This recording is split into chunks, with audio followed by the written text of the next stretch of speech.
جائز ریٹ رکھے، اور حکومت وقت سے، وقت کے حکمرانوں سے گزارش ہے اور خاص طور پر جو متعلقہ انتظامیہ ہے ان سے گزارش ہے کہ وہ ریٹ کو کنٹرول رکھیں اور اس کے اوپر جو ہے پوری نگرانی کر کے غریب کو موقع دیا جائے کہ وہ غریب جو ہے روزہ کی ادائیگی کے لیے، اس فرض کو ادا کرنے کے لیے صحیح معنوں میں اس کو مہنگائی کا سامنا نہ کرنا پڑے یا اس کو کوئی مشکل نہ اٹھانی پڑے، اور مشکل کو اٹھائے بغیر وہ اپنے اللہ تبارک و تعالیٰ کے حضور اس روزے کے فرض کو پورا کر سکے۔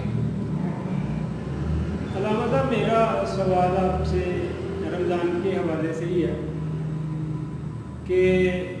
جس طرح آپ نے آیت مبارکہ تلاوت فرمائی جی، کیا ایمان والو تم پہ روزے فرض کیے گئے ہیں جس طرح تم سے پہلی امتوں پر تھی تاکہ تم پرہیزگار بنو، تو پرہیزگاری کے زمرے میں ذخیرہ اندوزی بھی آتی ہے کہ اگر ہم نہ کریں تو تبھی پرہیزگار ہوں گے۔ جی، پرہیزگاری کے زمرے میں کسی غریب کی مدد بھی آتی ہے کہ اگر ہم کریں گے تو تبھی پرہیزگار ہوں گے۔ جی، پرہیزگاری کے زمرے میں زکوٰۃ جو ہے، جو ہمارے اسلام میں بالکل فرض ہے، ہم پہ جائز ہے کہ ہم کسی غریب کی مدد کے لیے زکوٰۃ نکالیں، تو اس کے مصارف جو ہیں زکوٰۃ کے کہ وہ ہم اگر بر وقت، میرے خیال میں بر وقت ادا کریں تو بہت سارا ہمیں مطلب غربت میں کمی کا مل سکتا ہے۔ تو آپ بتا سکتے ہیں کہ کن کن لوگوں پہ یہ زکوٰۃ جو ہے وہ فرض ہے اور کن لوگوں کو دینی چاہیے جو مستحق ہیں، وہ کس طرح کے مستحق ہیں کہ جن پہ زکوٰۃ جو ہے وہ ہمیں دینی چاہیے، کیونکہ ماہ رمضان آ رہا ہے، اس حوالے سے زکوٰۃ کی ادائیگی بھی ہوگی، سب کچھ ہوگا، تو آپ پلیز وہ بھی تھوڑی سی رہنمائی فرما دیں۔ آپ نے سوال ماشاءاللہ جعفری صاحب بہت اچھا کیا ہے اور موقع کی مناسبت سے آپ نے سوال ماشاءاللہ بہت اچھا کیا ہے۔ اس کا میں المختصر، اس کی ڈیٹیل میں جائے بغیر میں آپ کو اس کا جواب دے دیتا ہوں، میں عرض کر دیتا ہوں کہ زکوٰۃ جو ہے وہ ہر صاحب نصاب پر فرض ہے۔ صاحب نصاب کے زمرے میں جو آتے ہیں وہ یا تو 7.5 تولہ سونا کا مالک ہو یا 52 تولہ چاندی کا مالک ہو۔ تو یہ المختصر، زیادہ وقت نہیں لوں گا، میں اس کا المختصر جواب دینا چاہتا ہوں کہ ہمارے لوگ کیا کرتے ہیں کہ زکوٰۃ کے جو پیسے ہوتے ہیں وہ سیدھا اٹھتے ہیں اور اٹھ کر جاتے ہیں اور مدرسہ میں جا کے دے دیتے ہیں۔ کوئی بھی دینی مدارس ہے تو اس میں جا کے دے دیتے ہیں۔ میں مدارس کی مخالفت نہیں کر رہا، میں خود مدارس سے پڑھا ہوں، مجھے پورا احساس ہے، لیکن میں جو بات عرض کرنا چاہتا ہوں، حقیقت بات یہ ہے کہ آپ جو زکوٰۃ دیتے ہیں، زکوٰۃ آپ نے بیوہ کو دینی ہے، سب سے پہلے وہ اس کی حقدار ہے۔ اس کے بعد یتیم کو آپ نے زکوٰۃ دینی ہے، مسکین کو آپ نے زکوٰۃ دینی ہے۔ اور اس کے اوپر میں قرآن مجید فرقان حمید کی آیت پڑھ دیتا ہوں۔ اللہ تبارک و تعالیٰ نے قرآن میں فرمایا وَيُطْعِمُونَ الطَّعَامَ عَلَىٰ حُبِّهِ مِسْكِينًا وَيَتِيمًا وَأَسِيرًا، یتیم کو دیں، مسکین کو دیں۔ اور اللہ تبارک و تعالیٰ نے جہاں قرآن میں نماز کا ذکر کیا ہے وہیں اللہ تبارک و تعالیٰ نے فرمایا وَأَقِیمُوا الصَّلَاةَ وَآتُوا الزَّکَاةَ، نماز پڑھو اور زکوٰۃ ادا کرو۔ کوئی نماز پڑھتا ہے اور زکوٰۃ نہیں ادا کرتا تو اس کی نماز اس کو فائدہ نہیں دے گی۔ کوئی زکوٰۃ ادا کرتا ہے، کوئی نماز نہیں پڑھتا تو اس کا یہ عمل زکوٰۃ ادا کرنا اس کو نہیں فائدہ دے گا۔ تو یہ فائدہ چیزیں تب دیتی ہیں جب رسول پاک علیہ السلام کے فرمان کے مطابق آپ زکوٰۃ بھی ادا کرتے ہیں اور آپ جو ہے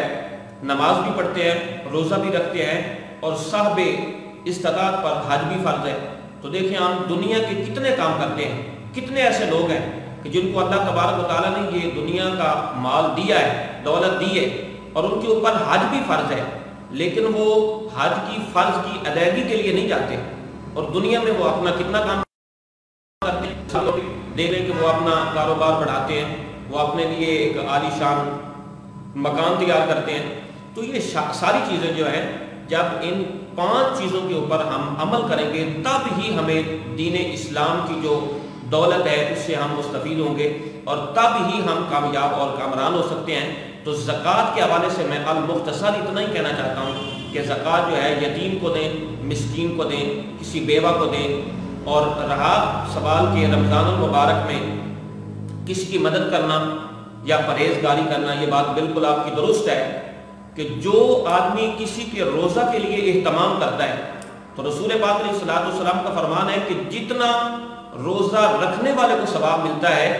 اس کی ثواب میں کمی لائے بغیر اللہ تبارک و تعالیٰ اس کے لیے سحری کا انتظام کرنے والے، اس کے لیے افطاری کا انتظام کرنے والے کو بھی اللہ تبارک و تعالیٰ اتنا ہی ثواب عطا فرماتا ہے جتنا کہ روزہ رکھنے والے کو اللہ تعالیٰ ثواب عطا فرماتا ہے۔ تو زکوٰۃ کے حوالہ سے مختصر جواب ہے کہ آپ یتیم کو دیں، مسکین کو دیں، اور سب سے پہلے آپ اپنے رشتہ داروں میں دیکھیں، رشتہ داروں کے علاوہ پھر اپنے محلے میں دیکھیں، اپنی آبادی اپنی بستی میں دیکھیں۔ تو زکوٰۃ جو ہے وہ بالکل دینی چاہیے، اس میں کوئی شک نہیں ہے، اس میں کوئی شبہ والی بات نہیں ہے، یہ بالکل اٹل فیصلہ ہے اللہ اور اس کے پیارے رسول کا، اور اللہ تعالیٰ نے قرآن میں اس کو واضح بیان کیا ہے کہ زکوٰۃ جو ہے وہ دینی چاہیے، اور سال میں ایک مرتبہ ہم اگر صحیح معنوں میں زکوٰۃ ادا کر دیں تو کسی یتیم کو روزے میں کوئی پریشانی نہیں ہو سکتی، کسی مسکین کو روزہ رکھنے میں کوئی پریشانی نہیں ہو سکتی، کسی بیوہ کو اپنے بچوں کا پیٹ پالنے کے لیے کسی کے سامنے ہاتھ نہیں پھیلانا پڑتا اگر ہم صحیح معنوں میں مالدار لوگ زکوٰۃ ادا کر دیں تو۔ قاری صاحب، عام طور پہ رمضان المبارک میں یہ بھی دیکھا جاتا ہے کہ بڑے بڑے دسترخوان سجائے جاتے ہیں، بڑی بڑی افطاریوں کے پروگرامز ہوتے ہیں جی، اس میں طرح طرح کی اشیاء جو ہیں وہ بھی کھانے کے لیے رکھی ہوتی ہیں، جی، لیکن ان دسترخوانوں میں ہم نے کبھی کسی غریب آدمی کو نہیں دیکھا۔ یہ جن دسترخوان پہ افطار پارٹی ہوتی ہے وہاں پہ کوئی غریب بندہ تو نہیں ہوتا، اکثر جو ہے وہ امیر لوگ ہوتے ہیں، وہی ایک دوسرے کی دعوت کرتے ہیں، تو جو غریب لوگ گھر میں بیٹھے ہوئے ہیں وہ سوکھی روٹی سے اپنا روزہ افطار کر رہے ہیں، تو ایک بندہ باہر 1000 بندے کا اس نے بندوبست کیا ہوا کہ میں آج افطار پارٹی کر رہا ہوں، اس میں سارے لوگ وہ اس افطار پارٹی میں شامل ہیں جن کے گھر میں وافر مقدار میں راشن بھی موجود ہے اور اپنے گھر میں بھی افطاری کر سکتے ہیں۔ ایک غریب بندہ جس کے پاس ایک سوکھی روٹی اور سادہ پانی ہے وہ اس دسترخوان پہ موجود نہیں، تو کیا جو اس طرح کے اعمال ہیں ہمارے ماہ رمضان میں، اس والے سے آپ کیا کہیں گے کہ اس کا ہمیں کیا فائدہ ہے اور اس سے غریبوں کو کیا فائدہ پہنچ رہا ہے، اور جو کرنے والا ہے اس کو اس کا کتنا ثواب پہنچ رہا ہے؟ جی، وقت کی ضرورت ہے بھائی فاروق صاحب، یہ سوال جو آپ نے اٹھایا ہے بالکل یہ وقت کی ضرورت ہے۔ سب سے پہلے تو میں رسول پاک علیہ الصلوۃ والسلام کا فرمان آپ کو سنا دیتا ہوں، عرض کر دیتا ہوں کہ میرے اور آپ کے لاجپال نبی علیہ الصلوۃ والسلام کی حدیث ہے، میرے نبی نے فرمایا کہ سب سے بری دعوت وہ ہے کہ جس دعوت میں صرف امیروں کو انوائٹ کیا جائے اور غریبوں کو اس دعوت میں انوائٹ نہ کیا جائے۔ تو یہ رسول پاک علیہ الصلوۃ والسلام نے فرمایا ہے کہ یہ سب سے بری دعوت ہے۔ اور رہی بات رمضان المبارک میں افطاری کی، تو بھائی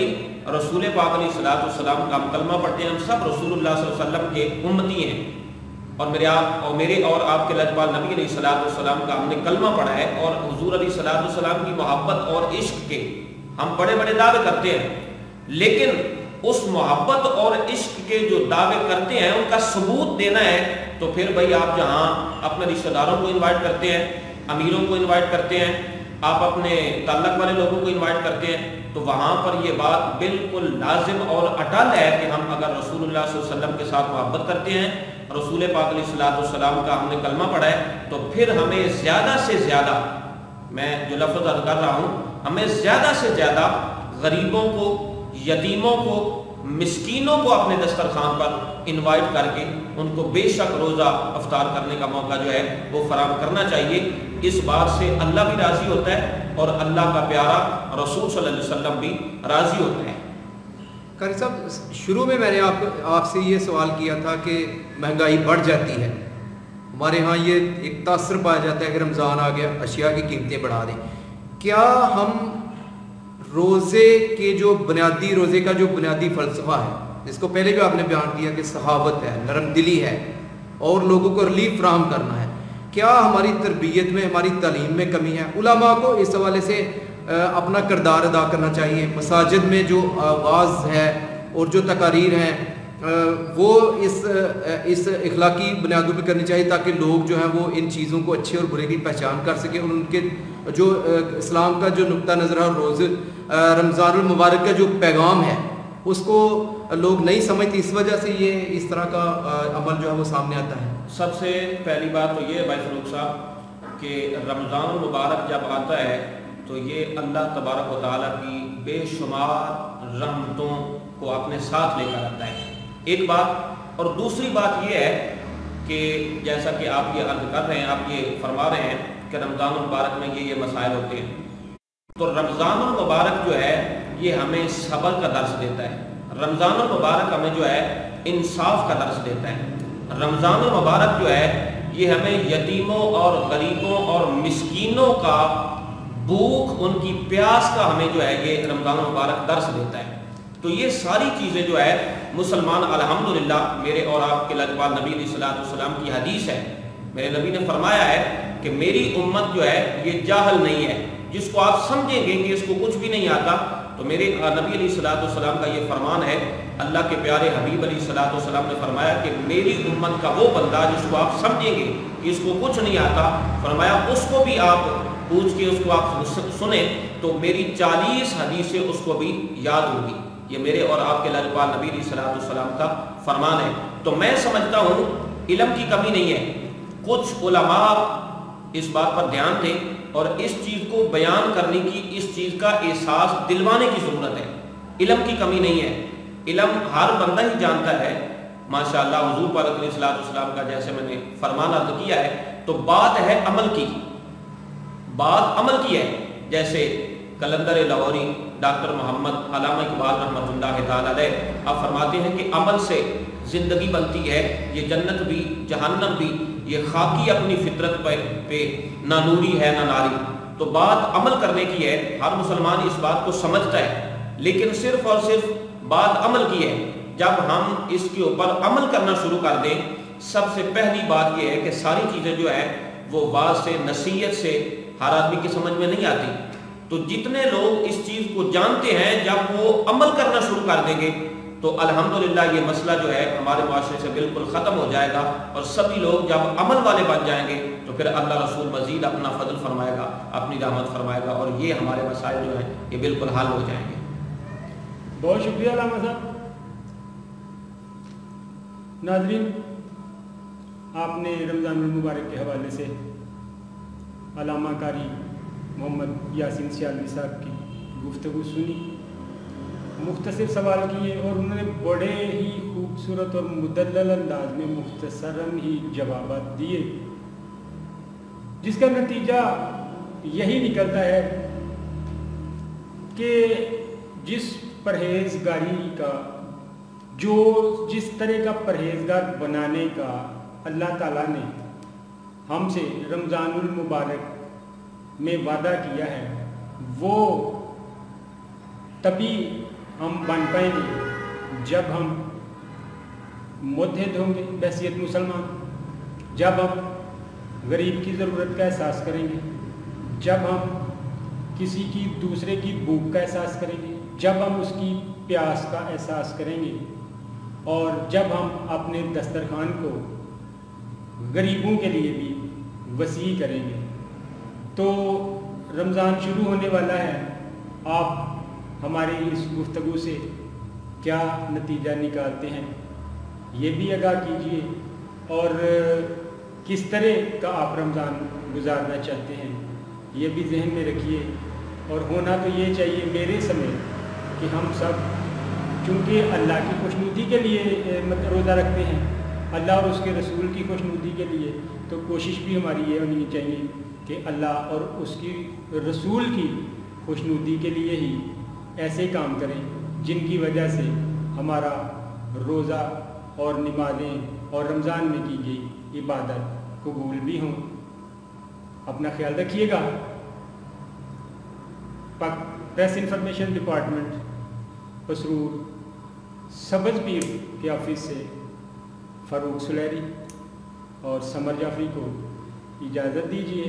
اگلے پروگرام میں نئے مہمان کے ساتھ حاضر خدمت ہوں گے۔ اللہ حافظ۔ آخر پہ میں ایک بات عرض کرنا چاہوں گا، ایک بار پھر میں آپ کا شکریہ ادا کرنا چاہتا ہوں، اور تمام مسلمان بھائیوں سے میں مخاطب ہوں، تو میں آخری جو اپنا میسیج دینا چاہتا ہوں وہ میسیج یہ ہے کہ اللہ تبارک و تعالیٰ نے قرآن مجید فرقان حمید میں فرمایا کہ ان اللہ مع الصابرین، اللہ فرماتا ہے کہ اس چیز میں کوئی شک نہیں ہے کہ اللہ صبر کرنے والوں کے ساتھ ہے۔ تو میں تمام حضور علیہ الصلوۃ والسلام کی امت سے مخاطب ہوں کہ ہم آج کس دور میں کہاں کھڑے ہیں، ہم میں برداشت نہیں ہے۔ تو میں بس 2 لفظوں میں اپنا میسج آپ کو یہ دے رہا ہوں کہ میرے نبی علیہ الصلوۃ والسلام کا فرمان ہے کہ مسلمان صبر کرے۔ اللہ کے قرآن کا فیصلہ ہے کہ مسلمان صبر کرے، کوئی بھی معاملہ ہو، کچھ بھی ہو، کوئی بھی مسائل ہوں، دین کے حوالے سے ہوں، دنیا کے حوالے سے ہوں، تو میرے بھائی آج برداشت کی ضرورت ہے۔ جو مسلمان میں بالکل نہیں ہے وہ برداشت نہیں ہے، اور برداشت نہ ہونے کی وجہ سے ہم کتنا نقصان اٹھا رہے ہیں۔ برداشت نہ ہونے کی وجہ سے ہمارے کتنے بچے یتیم ہو رہے ہیں، کتنی ہماری ایسی عورتیں ہیں جو بیوہ ہو رہی ہیں۔ تو چلیں قاری صاحب آپ نے بات کی صبر کے حوالے سے، تو عدم برداشت کے حوالے سے، تو اس سے یہ بھی میرے ذہن میں تھا سوال، لیکن چونکہ مختصر کرنا تھا پروگرام کو، اس لیے میں نے وہ سوال مطلب موقوف کر دیا تھا کہ مطلب کہ جب ہم مطلب عدم برداشت کی بات کرتے ہیں تو اس میں ہماری وہ جو اللہ تعالیٰ نے فرمایا ہے کہ اللہ کی رسی کو مضبوطی سے تھام لو اور فرقہ واریت میں نہ پڑو، حدیث رسول ہے، مقبول ہے، تو جو بڑی معروف حدیث ہے کہ میری امت کے 72 یا 73 فرقے ہوں گے۔ تو اس حوالے سے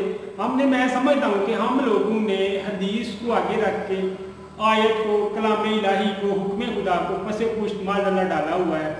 اور اپنے آپ کو فرقوں میں تقسیم کر کے ایک دوسرے کو برداشت نہیں کرنے، لڑنے مرنے پہ اتر آتے ہیں۔ اور کیا یہ پرہیزگاری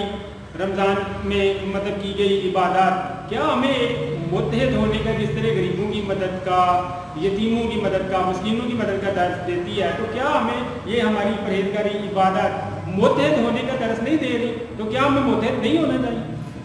بالکل ہمیں متحد جعفری صاحب ہونا چاہیے، اس بات میں کوئی شک نہیں، لیکن میں عرض کروں کہ جس بات پر ہم متحد ہو سکتے ہیں وہ بات کیا ہے؟ وہ بات یہ ہے کہ ہم سب مسلمان اس بات پر متحد ہو سکتے ہیں، لا الہ الا اللہ محمد الرسول اللہ صلی اللہ علیہ وسلم، اس بات کے اوپر ہم متحد بھی ہو سکتے ہیں،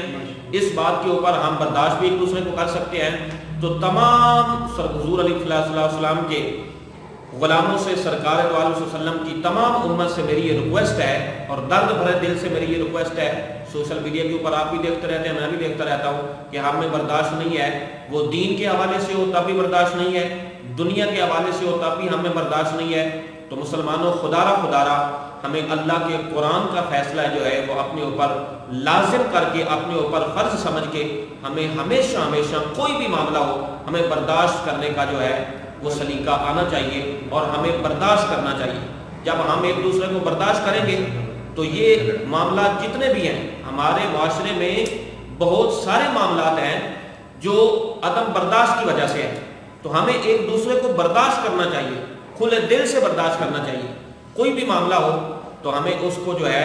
بیٹھ کے ایک دوسرے کو سن کے، اس کو کچھ سنائیں، کچھ اس کی سنیں، تو ہمیں برداشت کر کے مل بیٹھ کے اپنے مسائل کو حل کرنا چاہیے۔ وہ دنیا کے مسائل ہو تب بھی، وہ دین کے حوالے سے مسائل ہو تب بھی ہمیں برداشت کرنا چاہیے۔ جب تک ہم برداشت نہیں کریں گے تب تک ہم آگے نہیں بڑھ سکتے، اور جب تک ہم رسول پاک علیہ السلام کا، جیسے میں نے کلمہ عرض کیا کہ ہم لا الہ الا اللہ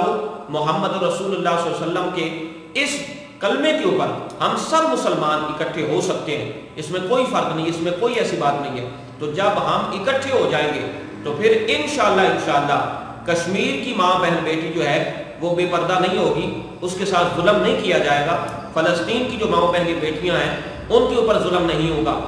وہ کس وقت نہیں ہوگا؟ جب ہم لا الہ الا اللہ محمد رسول اللہ صلی اللہ علیہ وسلم کے اس کلمے کی بنیاد پر سب لوگ اکٹھے ہو جائیں گے۔ اور اس کے اوپر میں سمجھتا ہوں کہ تمام علماء کو،